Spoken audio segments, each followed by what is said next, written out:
Whispered melodies and tales में आपका स्वागत है और मैं हूं आपका दोस्त और इस चैनल का सूत्रधार देवव्रत मजूमदार। चलिए कहानी शुरू करते हैं। मुखर्जी मेंशन में अपराध, अध्याय 8। कौन है भैरवनाथ मुखर्जी?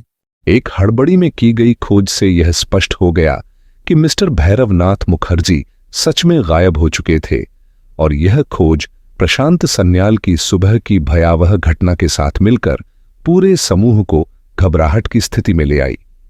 भयभीत महुआ सेन और घायल फुटबॉल खिलाड़ी आग के पास एक कोने में एक दूसरे को सांत्वना दे रहे थे। सौमित्र की छोटी मंगेतर डर के मारे उसके हाथ से ऐसे चिपकी हुई थी जैसे कोई सहमा हुआ बच्चा। बाकी लोग तेजी से बातें कर रहे थे, लेकिन हर बीतते पल के साथ माहौल और गंभीर होता जा रहा था। इसी बीच बाहरी हॉल में लंच का घंटा बजा, मानो कुछ भी असामान्य न हुआ हो। कुछ क्षणों तक कोई हिला भी नहीं।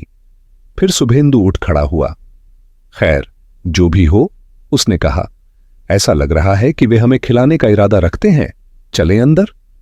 वे अनिश्चितता के साथ उसके पीछे पीछे भोजन कक्ष में गए, जहां लंबे मेज पर ठंडा लंच परोसा गया था। 2 नौकर उनकी सेवा में खड़े थे, चुपचाप और रूखे अंदाज में। माहौल गंभीर था, कोई भी हल्की फुल्की बातचीत के मूड में नहीं था और मिस्टर भैरवनाथ मुखर्जी की अनुपस्थिति ने उनकी आम बातचीत के हल्के फुल्के माहौल को और सूना कर दिया था। साथ ही यह डर भी था कि कहीं मिस्टर विलियम स्मिथ फिर से ना आ जाए और सुबह के नाश्ते जैसा ही कोई अप्रिय अनुभव दोहराया न जाए। इसलिए जब भोजन बिना किसी रुकावट के समाप्त हुआ तो सभी ने राहत की सांस ली। लेकिन इसका कारण 10 मिनट बाद स्पष्ट हो गया, जब कौशिक घोष, जो अपने कमरे में सिगरेट केस लेने गया था, हॉल में भागता हुआ आया। पहली बार उसकी उदासीन भूरी आंखों में घबराहट दिख रही थी। अरे सुनो, वह बोला, किसी ने मेरे कमरे की तलाशी ली है। ऐसा लग रहा है जैसे वहां कोई तूफान आया हो। कपड़े बिखरे हुए हैं, फर्श की आधी तख्तियां उखाड़ी गई हैं। मेरी मानो तो यह सब खुद हंस हून के कई अलग अलग अर्थ हो सकते हैं। यहां हंस का अर्थ है प्रथम विश्व युद्ध के दौरान ब्रिटिश और अमेरिकी सैनिक जर्मन सैनिकों को अपमानजनक तरीके से हंस कहते थे। ऐसा लग रहा है जैसे वहां कोई हाथी घुस आया हो। अगर मैं तुम्हारी जगह होता तो जाकर देखता कि कहीं बाकी कमरों में भी यही हाल तो नहीं। इस घोषणा से सभी लोग तुरंत खड़े हो गए। शुभेंदु, जो खुद को अब भी इस समूह का मेजबान मानता था, गुस्से से उबल रहा था। प्रशांत सन्याल ने गुस्से में प्रतिशोध की कसम खाई और सौमित्र तथा पृथ्वीराज ने एक दूसरे की ओर देखा।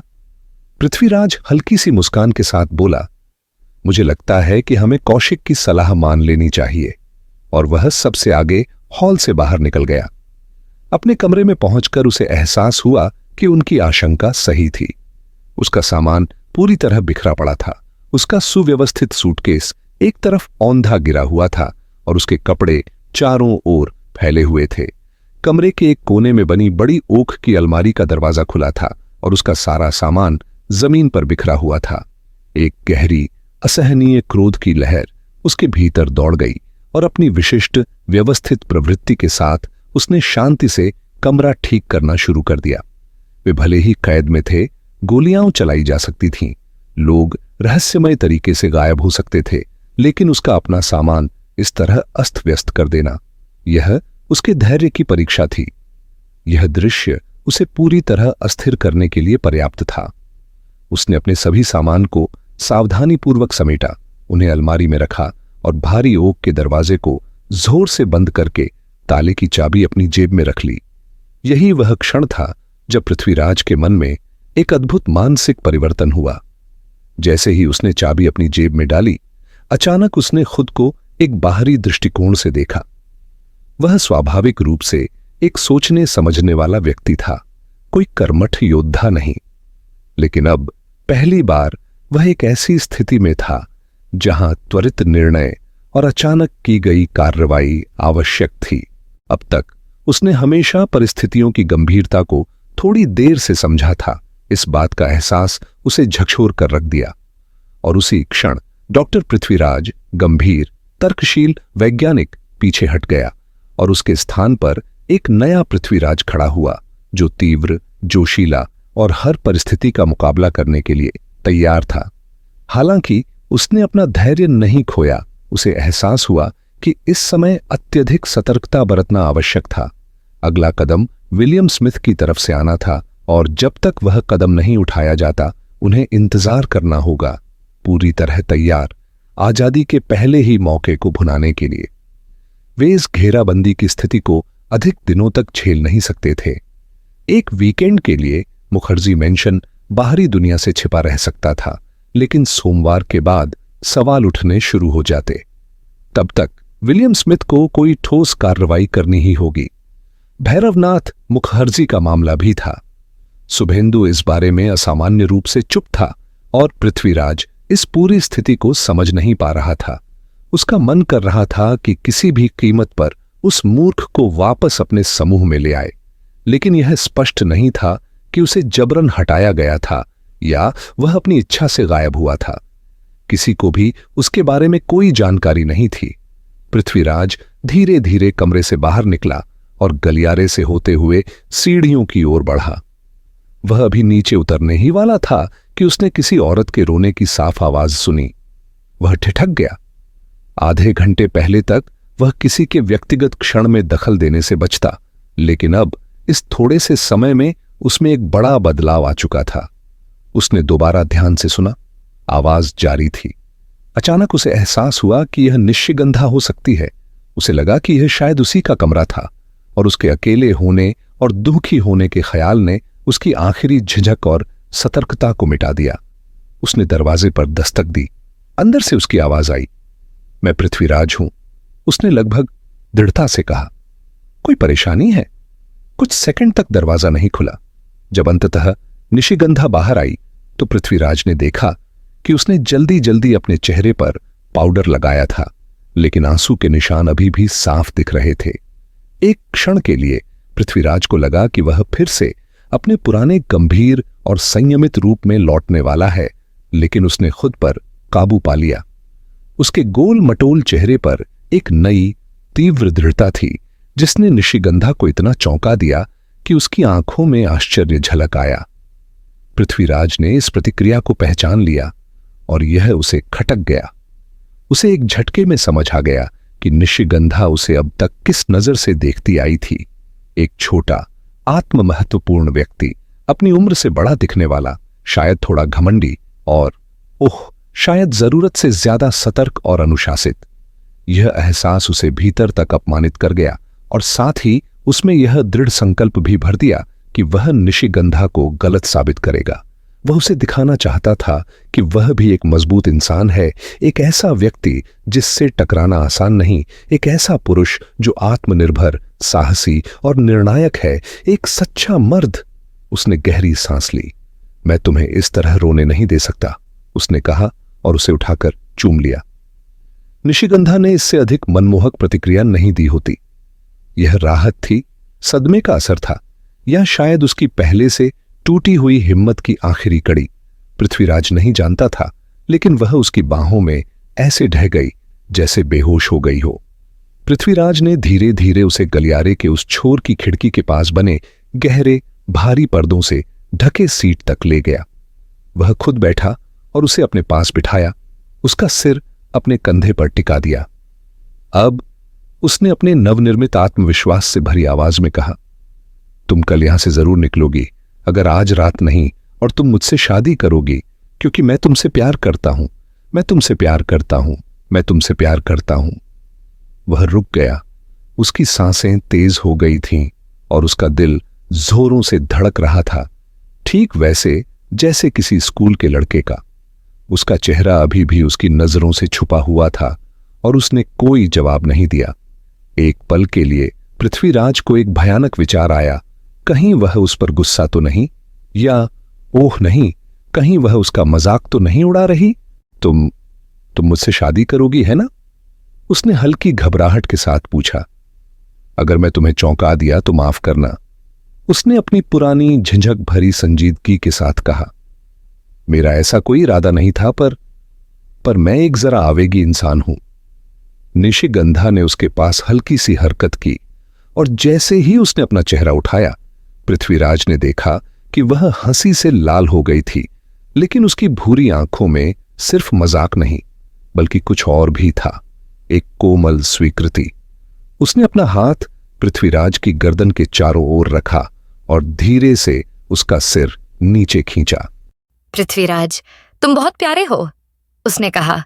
मुझे तुमसे पागलों की तरह प्यार हो गया है मेरे प्रिय। एक गर्माहट पृथ्वीराज के भीतर फैल गई। उसके दिल ने तेजी से धड़कना शुरू कर दिया और उसकी आंखें चमक उठीं। उसने उसे फिर से चूमा। निशिगंधा उसके सीने से लगी रही, शांत, खुश, लेकिन अब भी थोड़ा डरी हुई। पृथ्वीराज को लगा जैसे वह किसी महान विजय के बाद तरोताजा हुआ योद्धा हो। आखिरकार उसने सोचा, उसका नया रूप अपनाने का पहला प्रयास एक जबरदस्त सफलता थी। उस शाम जब चाय वहीं दो पुरुष सेवक परोस रहे थे जिन्होंने दोपहर के भोजन पर सेवा की थी, तब पूरे कमरे में एक भयावह चुप्पी छाई हुई थी। सौमित्र कमरे के एक कोने से पृथ्वीराज के पास आया और धीरे से फुसफुसाया। सुनो, उसने थोड़ा असहज होकर कहा। बेचारी सुनैना बुरी तरह घबराई हुई है। तुम्हें क्या लगता है, क्या हमारे पास भाग निकलने का कोई जरा सा भी मौका है? वह थोड़ा रुका, फिर जल्दी से बोला, क्या हम कोई योजना नहीं बना सकते? सच कहूं तो मैं खुद भी अब बेहद परेशान महसूस कर रहा हूं। पृथ्वीराज ने भौहें सिकोड़ी। अभी के लिए तो हम ज्यादा कुछ नहीं कर सकते, उसने धीरे से कहा।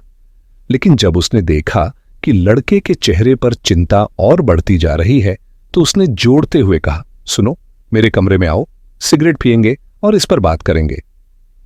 हां, मैं आना चाहूंगा, सौमित्र उत्सुकता से बोला, और दोनों चुपचाप बाकी लोगों से अलग होकर ऊपर पृथ्वीराज के कमरे में चले गए। जितना वे समझ पाए, विलियम स्मिथ और उसके साथी अपनी गतिविधियां उस बड़े पुराने कमरे में चला रहे थे जो पहले कर्नल नागेंद्र नाथ मुखर्जी का बेडरूम हुआ करता था, और उसके ऊपर नीचे के कमरों में भी। लेकिन इन कमरों तक जाने का कोई रास्ता इस घर के झात हिस्सों से नहीं दिखता था।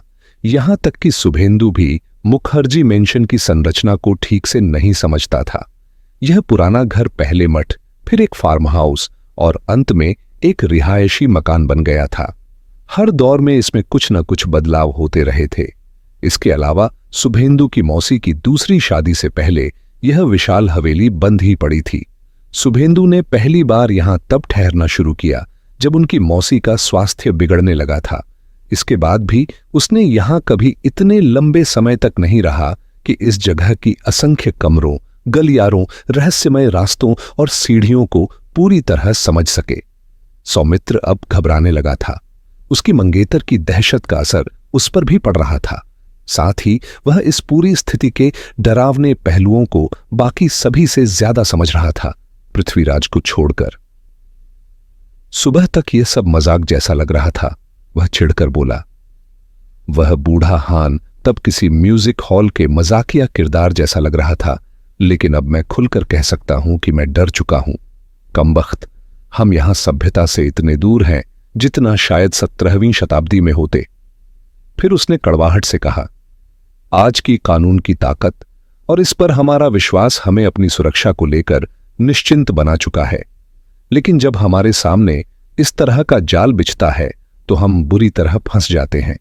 धत्त तेरी की पृथ्वीराज, आखिरकार असली ताकत सिर्फ शुद्ध बल में होती है।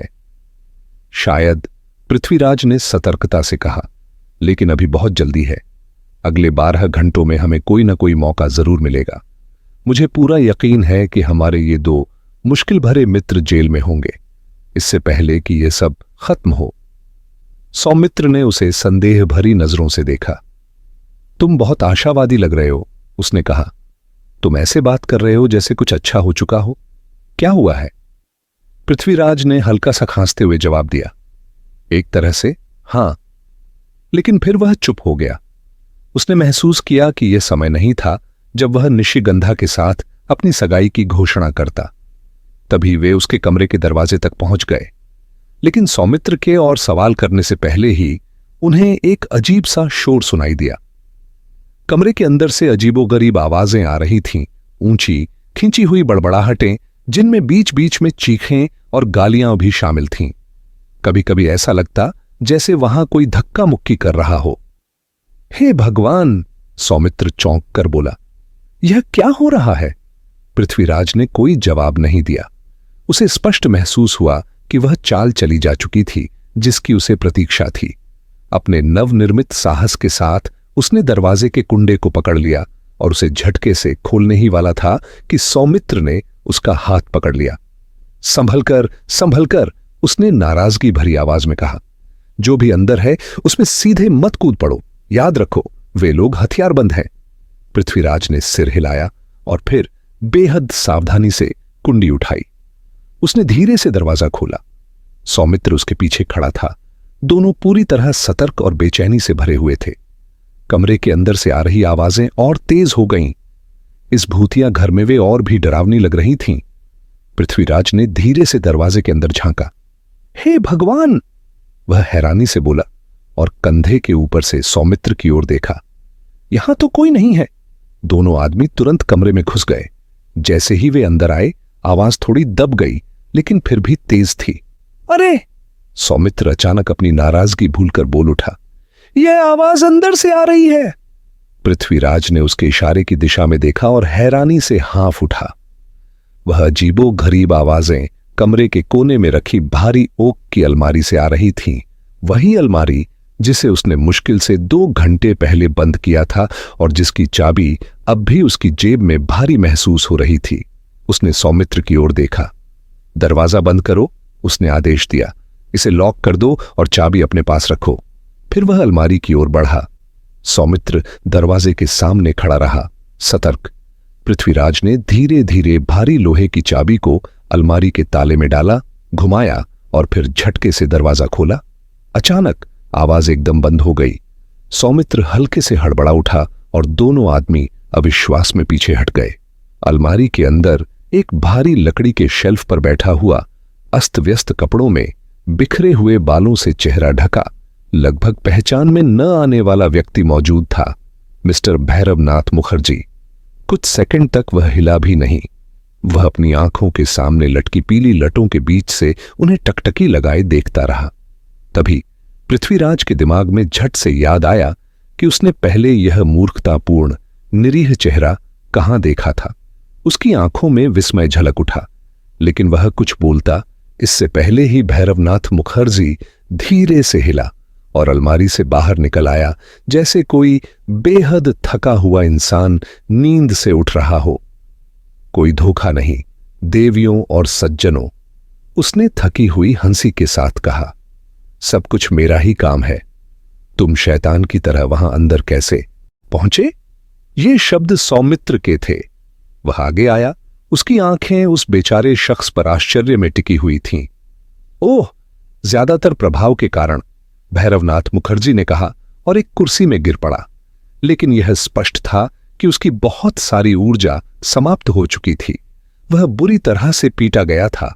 उसकी कलाइयों के चारों ओर गहरे लाल निशान थे और उसकी शर्ट जगह जगह से फटी हुई थी, जो उसकी जैकेट के नीचे से झांक रही थी। सौमित्र ने फिर से कुछ कहने के लिए मुंह खोला, लेकिन पृथ्वीराज के इशारे से वह चुप हो गया। विलियम स्मिथ ने तुम्हें पकड़ा है ना? पृथ्वीराज ने अपने स्वभाव के विपरीत कठोरता से पूछा। मिस्टर भैरवनाथ मुखर्जी ने सिर हिलाया। क्या उन्होंने तुम्हारी तलाशी ली? पृथ्वीराज ने पूछा। तलाशी? भैरवनाथ मुखर्जी की हल्की थकी हुई आंखों में एक बुझा बुझा सा भाव उभर आया। मेरे प्रिय महोदय, उन्होंने अपनी जांच में लगभग मेरी खाल ही उधेड़ दी। वह जर्मन आदमी बात तो किसी कॉमिक ओपेरा के किरदार की तरह करता है, लेकिन व्यवहार किसी जल्लाद जैसा करता है। उसने मुझे लगभग मार ही डाला। उन्होंने अपना कोट उतारा और उनकी फटी हुई शर्ट दिखाई, जिसके पीछे गहरे घाव थे और खून के धब्बे पड़े थे। हे भगवान! पृथ्वीराज चौंक पड़ा। तुम्हें कोड़े मारे गए? एकदम से उसकी औपचारिकता खत्म हो गई और वह एक डॉक्टर की तरह स्थिति का आंकलन करने लगा। सौमित्र, उसने कहा, मेरी अलमारी में एक सफेद शर्ट है और वॉश बेसिन पर पानी और बोरेक्स रखा है। अब बताओ क्या हुआ?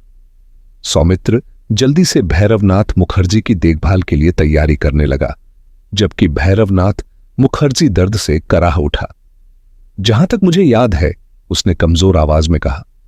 करीब 400 साल पहले मैं फायरप्लेस के पास खड़ा महुआ, क्या नाम था उसका, उससे बात कर रहा था जब अचानक वह पैनल जिस पर मैं झुका हुआ था खुल गया।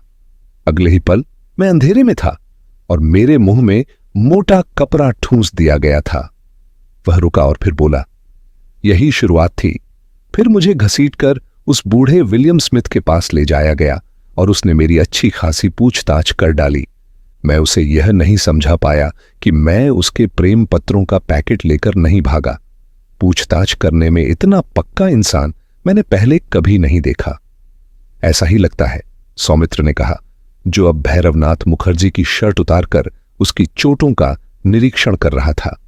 जब उन्हें यकीन हो गया कि मैं एक नवजात शिशु जितना निर्दोष हूं, भैरवनाथ मुखर्जी ने हल्की हंसी के साथ जारी रखा, तो उन्होंने मुझे पीटना बंद कर दिया और एक बंद कमरे में फेंक दिया। दरवाजा बाहर से बंद कर दिया। उसने एक लंबी सांस भरी और आगे बोला, फिर मैंने चारों ओर देखना शुरू किया। खिड़की जमीन से करीब 2000 फीट ऊपर थी और उसमें बहुत सारा लोहे का काम किया हुआ था। फिर मैंने देखा कि एक पुराना संदूक पड़ा हुआ था जो बाकी कबाड़ और टोकरी जैसी चीजों के नीचे दबा था। मैंने सोचा कि शायद उसमें कोई पुराने जमाने के कपड़े होंगे जिन्हें बिस्तर बनाकर लेट सकूं। वह रुका और सौमित्र द्वारा दिया गया पानी का गिलास पी लिया। लेकिन जब मैंने उसे खोला तो मुझे उसमें कोई कपड़ा नहीं मिला, बल्कि उसमें मुझे एक पुरानी साइकिल का कोई हिस्सा जैसा कुछ लगा जो मेरे लिए बिल्कुल बेकार था। गुस्से में आकर मैंने उस पर जोर से पैर मारा और तभी अचानक पूरा ढांचा ढह गया और मैं सीधे नीचे फर्श के पार चला गया। जब मेरी समझ लौटी तो मैंने पाया कि मैं एक सीढ़ी के ऊपरी हिस्से में खड़ा था। मेरा सिर अभी भी आधा उस संदूक के अंदर था। जाहिर है यह कोई पुराना छुपा हुआ रास्ता था, इसलिए मैंने सावधानी से संदूक का ढक्कन बंद किया, एक माचिस जलाई और नीचे की ओर बढ़ गया। दोनों आदमी ध्यान से उसकी बात सुन रहे थे। लेकिन तुम अलमारी में कैसे पहुंचे? सौमित्र ने पूछा। सच कहूं तो मुझे खुद भी नहीं पता, भैरवनाथ मुखर्जी ने कहा। सीढ़ियां एक जगह आकर खत्म हो गईं और मैं एक संकरे चूहों से भरे सुरंग में पहुंच गया। वे छोटे जीव मुझे परेशान कर रहे थे, लेकिन मैं किसी तरह रेंगते हुए आगे बढ़ा और एक दरवाजे से टकराया जो अंदर की ओर खुलता था। मैंने उसे खोला और सीधे तुम्हारी अलमारी में जा पहुंचा, उसने शुष्क स्वर में जोड़ा। इससे मेरी कोई खास मदद नहीं हुई, क्योंकि मुझे अंदाजा ही नहीं था कि मैं कहां था।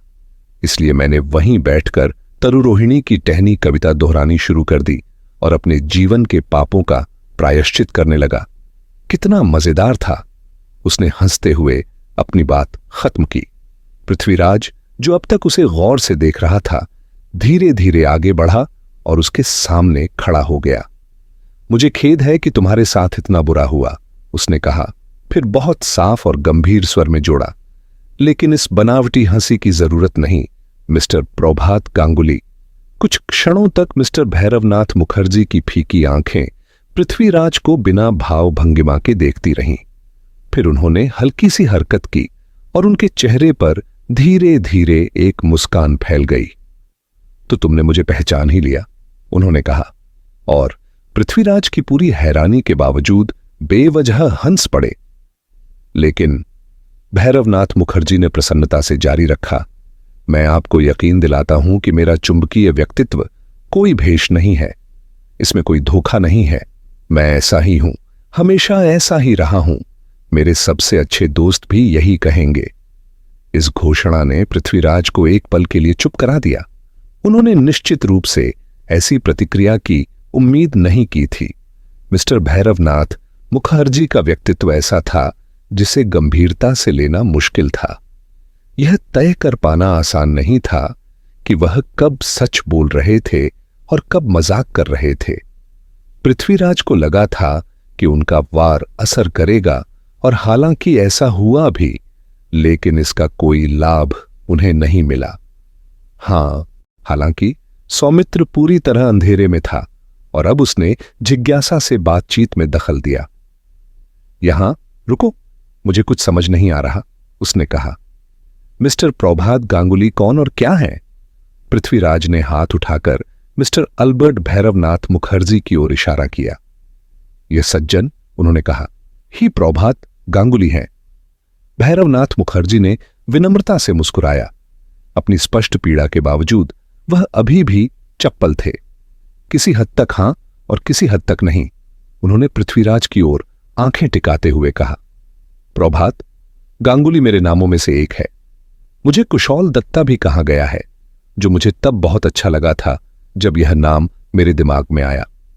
फिर एक लड़की थी जो मुझे पुड्स कहती थी, और गार्ड्स क्लब में एक आदमी मुझे कुछ और ही कहता था। भैरवनाथ मुखर्जी, यह कोई मजाक नहीं है, पृथ्वीराज ने सख्ती से कहा। तुम्हारे पास चाहे जितने भी उपनाम हो, यह समय उनके बारे में शेखी बघारने का नहीं है। हम एक गंभीर स्थिति में हैं। मेरे प्रिय महोदय, क्या मुझे इसका पता नहीं? मिस्टर भैरवनाथ मुखर्जी ने झुंझलाकर कहा, अपने कंधों की हालत दिखाते हुए। शायद आपसे भी बेहतर, उन्होंने सूखे स्वर में जोड़ा। अब देखो, पृथ्वीराज ने कहा, जिनका गुस्सा भैरवनाथ मुखर्जी की असामान्य मासूमियत के कारण कुछ कम हो गया था। तुम इस मामले के बारे में कुछ जानते हो भैरवनाथ मुखर्जी? यही तुम्हारा असली नाम है, मुझे लगता है। अच्छा, नहीं, उस बेलगाम युवक ने कहा। लेकिन उन्होंने आवाज धीमी करते हुए जोड़ा, मेरा असली नाम थोड़ा कुलीन है और मैं इसे कभी व्यावसायिक उद्देश्यों के लिए उपयोग नहीं करता। भैरवनाथ मुखर्जी ही ठीक रहेगा। पृथ्वीराज अनायास ही मुस्कुरा दिए। बहुत अच्छा मिस्टर भैरवनाथ मुखर्जी, उन्होंने कहा, जैसा कि मैंने पहले कहा, तुम इस मामले के बारे में कुछ जानते हो और तुम्हें हमें अभी और यहीं सब कुछ बताना होगा। लेकिन मेरे प्रिय दोस्त, जरा सोचो, उन्होंने कहा। जब भैरवनाथ मुखर्जी झिझका, हम सब एक ही मुसीबत में फंसे हैं।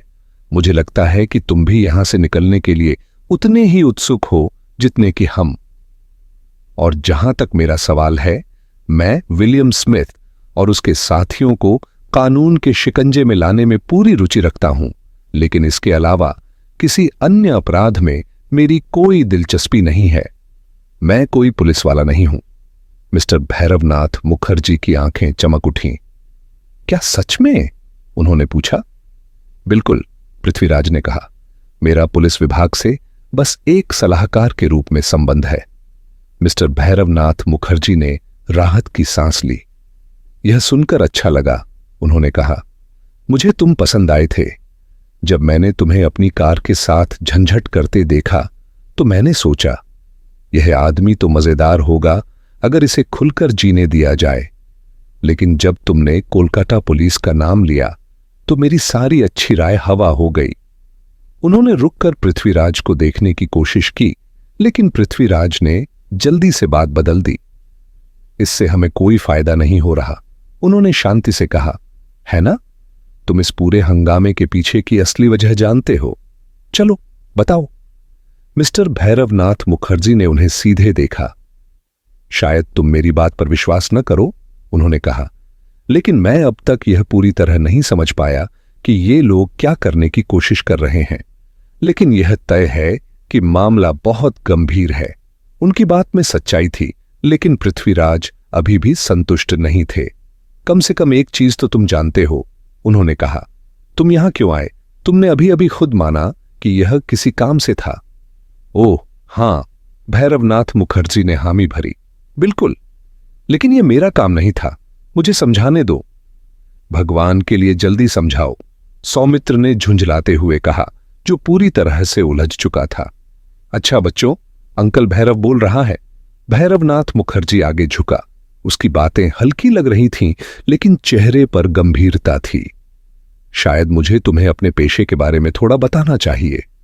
मैं बाकी समझदार लोगों की तरह अपनी चतुराई से जीवनयापन करता हूं। मैंने कई बार वो काम किए हैं जो मेरी मां को पसंद नहीं आते, लेकिन मैंने उनकी आखिरी सलाह याद रखी है और कभी भद्दे या गंदे काम नहीं किए।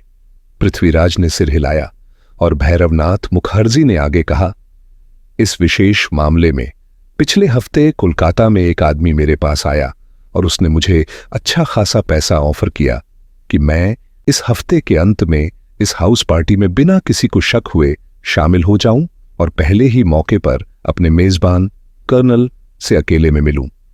मुझे एक गुप्त कोट उसके कान में फुसफुसाना था और उससे एक पैकेट लेना था जिसे मैं बिना खोले सीधे कोलकाता ले जाता। किसी खतरे की चेतावनी दी गई थी? पृथ्वीराज ने पूछा। बिल्कुल, भैरवनाथ मुखर्जी ने सिर हिलाया।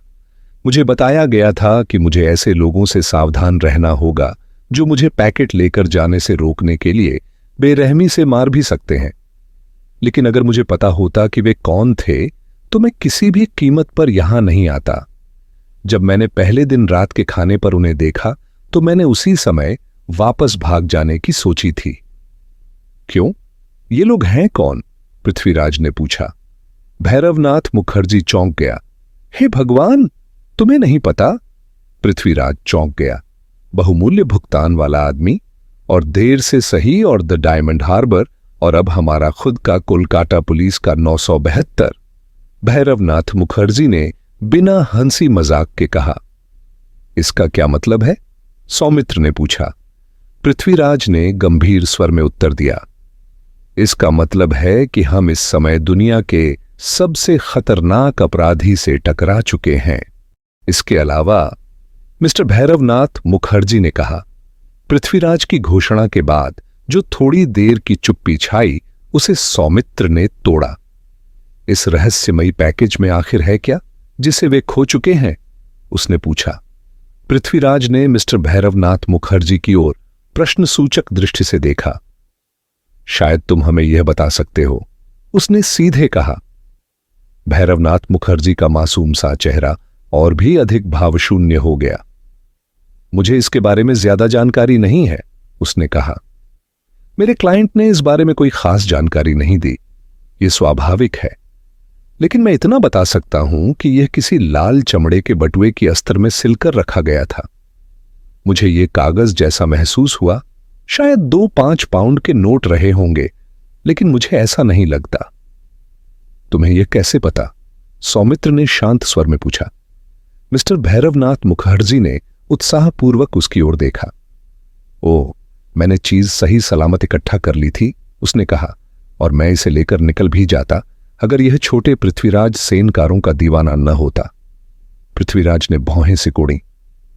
मुझे लगता है तुम्हें सब कुछ स्पष्ट करना चाहिए, उसने कहा। स्पष्ट करना? मिस्टर भैरवनाथ मुखर्जी ने कहा।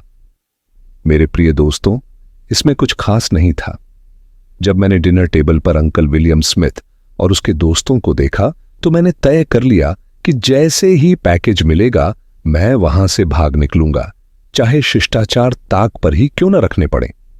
इसीलिए जब वह रिवाज वाला खेल शुरू हुआ तो मैंने सोचा, बहुत बढ़िया, और खेल खेलने का सुझाव दे दिया। फिर जब आप सब लोग उस पारिवारिक तलवार के साथ बेल्फ्री में चमगादड़ खेल रहे थे, तब मैं धीरे से बूढ़े आदमी के पास गया, उसके कान में इंकी पिंकी कहा, बटुआ लिया और सीधे गैराज की ओर निकल पड़ा। वह रुका और एक लंबी सांस ली। यह सब बहुत रोमांचक था, उसने सहजता से कहा। मुझे बस एक ही चिंता थी कि कहीं यह मूर्खतापूर्ण खेल मेरे निकलने से पहले खत्म न हो जाए। इसलिए मैंने बड़ी चतुराई से नौकरों के हिस्से की ओर जाने वाले दरवाजे को बंद कर दिया, ताकि डिनर की घंटी बजाने पर वहां से किसी की टॉर्च लेकर बाहर निकलने की संभावना न हो। फिर मैं गलियारे से नीचे गया, बगीचे के रास्ते होते हुए गैराज पहुंचा और वहां जाकर सीधे पृथ्वीराज सेन से टकरा गया, जो 3 भागों में ड्राइविंग सीखें, कोई पैसा न दे नामक किसी किताब के चित्र जैसा दिख रहा था। वह रुका और पृथ्वीराज को ध्यान से देखा। मैंने बड़ी मेहनत से अपने दिमाग को काम करने के लिए मजबूर किया, उसने आगे कहा, और जब मैंने इसे ठीक से चला लिया तो मैंने खुद से पूछा, क्या मैं इस छोटे आदमी के सिर पर वार करूं और इसे सीट के नीचे ठूंस दूं, या फिर इसे छलांग मारकर पार करूं, कार पकड़ूं और भाग जाऊं। लेकिन दोनों ही तरीके मुझे सही नहीं लगे। अगर मैं भाग जाता तो पृथ्वीराज सेन पूरे घर को जगा देता, या फिर किसी और कार से मेरा पीछा करता। मैं उस समय कोई भी जोखिम नहीं उठा सकता था। दूसरा उपाय था कि मैं इसे बेहोश कर दूं, लेकिन जितना मैं इसे देखता उतना ही मुझे यह तरीका पसंद नहीं आता। पृथ्वीराज सेन एक मजबूत जुझारू किस्म का आदमी था, जो शायद कहीं ना कहीं फ्लाईवेट चैंपियन भी हो सकता था। अगर मैं हार जाता तो मैं पूरी तरह फंस जाता, और अगर मैं जीत भी जाता तब भी हम इतना शोर मचाते कि मेरी ओर सबका ध्यान चला जाता, और उस समय मेरे पास वह बटुआ था। तो तुम मेरे साथ वापस घर आ गए यह सोचकर कि बाद में निकलोगे? पृथ्वीराज ने पूछा। पृथ्वीराज, महुआ सेन ने घंटी बजा दी। अब 3 और शॉट्स या फिर गोल्ड फ्लैग का एक पैकेट। मिस्टर भैरवनाथ मुखर्जी ने हंसते हुए कहा। बिल्कुल, और मैं निकल भी जाता। सब कुछ शादी की घंटियों जैसा खुशहाल होता। उसने दुखी स्वर में कहा। अगर उस महुआ नाम की औरत को यह न लगा होता कि मैं इतना मासूम हूं कि मिस्टर कैनेडी को जलाने के लिए मेरा इस्तेमाल किया जा सकता है बिना किसी परेशानी के। वह मुझसे चिपक गई। मैं उससे बच ही नहीं सकता था, इसलिए मुझे तब तक इंतजार करना पड़ा जब तक मुझे यकीन न हो गया कि सब लोग सो चुके हैं। लेकिन जैसे ही मैं अपने कमरे से बाहर निकलने लगा, उनके नकली नौकर ने मुझे बंदूक के साथ पकड़ लिया। मैंने उसकी बंदूक छीनकर फेंक दी और फिर वह मुझ पर झपट पड़ा। उसने थोड़ी देर के लिए सोचा, फिर उसके चेहरे पर एक उलझन भरी अभिव्यक्ति उभर आई। मुझे तो पूरा यकीन था कि उसने वह पैकेज ले लिया था, उसने कहा, लेकिन किसी तरह उस लड़ाई में मैंने उसे खो दिया। और यही एक चीज है जो मुझे इस समय सबसे ज्यादा परेशान कर रही है। आखिर उस बटुए का क्या हुआ? क्योंकि अगर वह आदमी जो खुद को विलियम स्मिथ कहता है वह चीज हासिल नहीं कर पाता, तो मुझे लगता है कि हम सभी को बहुत बुरे हालात का सामना करना पड़ेगा। वह रुका और पृथ्वीराज की ओर गंभीरता से देखने लगा। यह किसी भी तरह से व्यापार योग्य मूल्य का नहीं लगता, उसने कहा, और जहां तक मैं देख सकता हूं इसमें रुचि रखने वाले केवल 2 ही लोग हैं, मेरा क्लाइंट और विलियम स्मिथ। लेकिन मैं एक बात निश्चित रूप से कह सकता हूं, यह चीज उन्हें बहुत अधिक दिलचस्प लगती है और इसे पाने के लिए वे किसी भी हद तक जा सकते हैं। लेकिन वह था क्या? सौमित्र ने जोर देकर पूछा, जो इन स्पष्टीकरणों से पहले से भी अधिक उलझ गया था। भैरवनाथ मुखर्जी ने सिर हिला दिया। मुझे नहीं पता, उसने कहा, जब तक कि यह किसी गुप्त खजाने का नक्शा न हो, समझे? पृथ्वीराज अपनी कुर्सी से उठकर धीरे धीरे कमरे में टहलने लगा। तुम्हारी कहानी में केवल एक ही कमजोर कड़ी है, भैरवनाथ मुखर्जी, उसने अचानक कहा। बाकी सब कुछ सत्य जैसा लगता है, लेकिन एक बात मैं समझ नहीं पा रहा हूं, वह यह कि जब तुम गैराज में आए तो तुम्हारे पास रिवॉल्वर क्यों नहीं थी? इसका उत्तर बहुत आसान है, मिस्टर भैरव मुखर्जी ने कहा। क्योंकि मेरे पास रिवॉल्वर थी ही नहीं, मैं कभी बंदूक नहीं रखता। क्या तुम यह कहना चाहते हो कि तुम इतने खतरनाक खेल में बिना किसी हथियार के चले गए? पृथ्वीराज ने अविश्वास से पूछा। मिस्टर भैरवनाथ मुखर्जी एक पल के लिए गंभीर हो गया। यह सच है, उसने सीधा जवाब दिया। मुझे बंदूकों से डर लगता है, ये भयानक चीजें होती हैं। बंदूकें, हमेशा लगता है कि गुस्से में आकर यह चल जाए और मैं लाश के साथ अकेला रह जाऊं, और फिर उसे छिपाने के लिए मेरे पास कोई बैग भी नहीं होगा। तब बेचारा भैरव फंस जाएगा, उसने हल्के से सिहरते हुए कहा। आओ किसी और चीज की बात करें, उसने आगे कहा। मैं किसी भी चीज का सामना कर सकता हूं, लेकिन लाश का नहीं। सौमित्र और पृथ्वीराज ने एक दूसरे की ओर देखा, फिर पृथ्वीराज ने उस युवक की ओर देखा जो हल्के सुनहरे बालों और मासूम से मुस्कान के साथ चश्मे के पीछे से चमकती आंखों से उन्हें देख रहा था। भैरवनाथ मुखर्जी, उसने कहा, तुम जानते हो ना कि कर्नल नगेंद्र नाथ मुखर्जी की कल रात मृत्यु हो गई। क्या तुम जानते हो कि उसकी मृत्यु कैसे हुई? मिस्टर भैरवनाथ मुखर्जी आश्चर्यचकित दिखा। दिल की बीमारी है ना, उसने कहा। मुझे लगा कि वह बूढ़ा पिछले 1 साल से कब्र के करीब ही घूम रहा था। पृथ्वीराज का चेहरा स्थिर बना रहा। ओह, उसने कहा, अगर तुम बस इतना ही जानते हो तो यह सुनकर तुम्हें हैरानी होगी कि उसकी हत्या हुई थी, डैगर रिचुअल के दौरान। हत्या? भैरवनाथ मुखर्जी के चेहरे से हर तरह की हल्की फुल्की गंभीरता गायब हो गई। यह स्पष्ट था कि इस खबर ने उसे गहरा झटका दिया था और उसकी हल्की नीली आंखों में भय साफ झलक रहा था। हत्या? उसने दोहराया। तुम्हें यह कैसे पता? मैंने उसे देखा, पृथ्वीराज ने सीधा जवाब दिया। उन्हें दाह संस्कार प्रमाण पत्र पर हस्ताक्षर चाहिए थे, इसलिए मुझे बुलाया गया। उन्होंने मुझे शरीर की पूरी जांच नहीं करने दी, लेकिन मैंने उसका चेहरा और गर्दन देखी और उसकी व्हील चेयर भी। उसने बोलते हुए पूरी तरह से भैरवनाथ मुखर्जी की ओर देखा।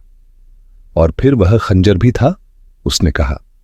खंजर पर खून था और कुर्सी के गद्दों पर भी खून था। लेकिन अगर मुझे यह सब पता न भी होता तो भी मैंने जो थोड़ी झलक देखी उससे यह स्पष्ट हो जाता कि उसकी हत्या की गई थी। शायद तुम जानते हो, उसने आगे कहा। मेरा काम यह पता लगाना है कि लोग कैसे मरते हैं। और जैसे ही मैंने उसका धूसर, मृत चेहरा और रक्तहीन नसें देखीं, मुझे पता चल गया कि वह किसी गहरे घाव से मरा था। ऐसा घाव जिससे बहुत ज्यादा खून बहता। मेरे हिसाब से वह किसी ने पीछे से छुरा घोंप कर मारा। मिस्टर भैरवनाथ मुखर्जी में अचानक एक बड़ा बदलाव आ गया। उसने खुद को संयत किया। यह भयानक है, उसने कहा। मुझे लगता है उन्होंने उसे तब मारा जब उन्हें पता चला कि उसने वह पैकेज दे दिया था। बहुत तेजी से काम किया, उसने सोचा समझा जोड़ते हुए कहा। मुझे आश्चर्य है कि उन्हें इतनी जल्दी पता कैसे चल गया। उसके बोलने के बाद कुछ क्षणों तक कमरे में सन्नाटा छाया रहा। फिर सौमित्र ने सिर उठाया। उन्हें उस पैकेज की कीमत बहुत ज्यादा लगती होगी, उसने कहा। यह स्पष्ट है कि वे इसके लिए कुछ भी कर सकते हैं। मुझे आश्चर्य है कि अब उनका अगला कदम क्या होगा। उसने हमारे कमरे खोज लिए हैं, पृथ्वीराज ने कहा, और मेरा मानना है कि वह हमें डाइनिंग रूम में बंद करके वहीं हमारी तलाशी लेने वाला था। लेकिन उसे यह समझ में आ गया कि इस घर की हर जगह की अच्छे से तलाशी लेना उसके लिए असंभव होगा। उसके पास समय की कमी थी। मुझे लगता है कि अब उसे यह एहसास हो गया है कि उसे वही मिलेगा जो वह चाहता है, लेकिन इसके लिए उसे हमें इतना डराना पड़ेगा कि कोई खुद उसे सौंप दे। तो मैं ईश्वर से प्रार्थना करता हूं कि जिसने भी उसे लिया है वह जल्द ही घबरा जाए, सौमित्र ने कहा। भैरवनाथ मुखर्जी ने सिर हिलाया और धीरे से बिस्तर के किनारे बैठ गया। मुझे लगता है कि वह तुम लोगों को एक एक करके बुलाएगा, और जब तक उसे वह चीज नहीं मिल जाती तब तक सच्चाई उगलवाने की कोशिश करेगा, उसने कहा। इतना बड़ा अपराधी होकर भी अब तक उसने कोई खास रणनीति नहीं अपनाई है, पृथ्वीराज ने कहा। उसे पहले ही समझ जाना चाहिए था कि सबके कपड़े उथल पुथल करने का कोई फायदा नहीं होगा। भैरवनाथ मुखर्जी आगे झुक गया। तुम लोग इस जर्मन संस्कृति के इस शानदार नमूने को समझ नहीं पा रहे हो, उसने अपनी आम तौर पर हल्की फुल्की आवाज में असामान्य गंभीरता के साथ कहा। वह इस तरह की छोटी छोटी बातों का आदी नहीं है। वह ऊपर बैठा आदमी है, बड़ा खिलाड़ी। वह सिर्फ अपने आदमियों को सावधानी से चुनता है और फिर आदेश देता है, तुम यह करो, और वे कर देते हैं। वह खुद तिजोरियां खोलने या गाड़ियां चुराने के लिए इधर उधर नहीं दौड़ता। मुझे तो यह भी नहीं लगता कि वह खुद ही इन वारदातों की योजना बनाता है। वह बस अपराधी दिमागों को खरीदता है, उन्हें धन मुहैया कराता है और फिर मुनाफा कमाता है। यही कारण है कि मैं समझ नहीं पा रहा हूं कि वह खुद यहां क्यों आया है। जरूर कुछ बहुत बड़ा दांव पर लगा होगा, वरना वह अपने किसी आदमी को भेजता। भगवान, काश मैं इससे दूर होता। पृथ्वीराज और सौमित्र ने मन ही मन उसकी इस इच्छा को पूरी श्रद्धा से दोहराया, और सौमित्र ने सबसे पहले बोलना शुरू किया। मुझे आश्चर्य है कि वह सबसे पहले किस पर हाथ डालेगा, उसने सोचते हुए कहा। भैरवनाथ मुखर्जी की हल्की नीली आंखें चमकीं। मुझे लगता है कि मैं तुम्हें यह बता सकता हूं, उसने कहा। देखो, जब वे मुझसे कुछ खास नहीं उगलवा पाए सिवाय बकवास के, तो उन्होंने मान लिया कि मैं उतना ही मूर्ख हूं जितना दिखता हूं।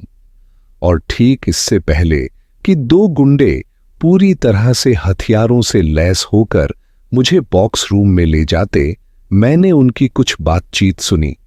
ऐसा लग रहा था कि जेसी हेनरी ने सभी लोगों की अच्छी तरह छानबीन की थी और हम में से हर किसी की एक फाइल तैयार की थी। मेरी फाइल में कुछ भी खास जानकारी नहीं थी, और अगला नाम एक लड़की का था। वह शुभेंदु की दोस्त नहीं थी और दुश्मन उसे पहचान ही नहीं पा रहे थे। कौन थी वह? पृथ्वीराज ने बोलने वाले की ओर घूर कर देखा। उसकी आंखें अचानक कठोर हो गईं। एक भयानक आशंका ने उसके चेहरे पर रक्त दौड़ा दिया। भैरवनाथ मुखर्जी ने उसे जिज्ञासा से देखा। वही लाल बालों वाली लड़की जो हमें गैराज से लौटते समय गलियारे में मिली थी। उसका नाम क्या था? चटर्जी, है ना? निशिगंधा चटर्जी। मुझे लगता है अब वह अगली शिकार बनने वाली है। नमस्ते प्यारे दोस्तों, स्वागत है विस्पर्ड मेलोडीज एंड टेल्स में, जहां संगीत और कहानियां एक नई जिंदगी पाती हैं। अगर आपको दिल को छू लेने वाले गीत और मनमोहक कहानियां पसंद हैं तो आप बिल्कुल सही जगह पर हैं।